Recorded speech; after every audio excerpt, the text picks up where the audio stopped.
Another woman accuses DJ Fresh of the scandal case. A second woman has come forward and revealed that she too was cheated by DJ Fresh. The woman whose handle is the Kings Tings has tweeted a series of tweets that suggest that the Botswana-born DJ cheated her when she was in high school. The woman, who calls herself Thrill Scott Heron, who's apparently a writer, editor and curator according to her bio, has shocked social media as she's the second woman to come out this year.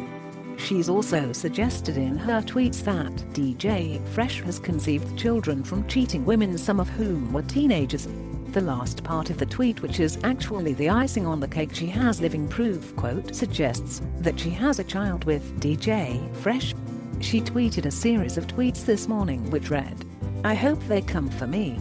Cause I have the institutional backing and also living proof to back it up, but I've been aware of DJ Fresh as a predator since I was in late high school. I know Fresh follows me. I would like you to sue me. I have a lot of things to say that I can only be protected in saying once you bring the matter to a court of law. But I know, like you know, that your victims are many, and some of them birthed proof of your abuse.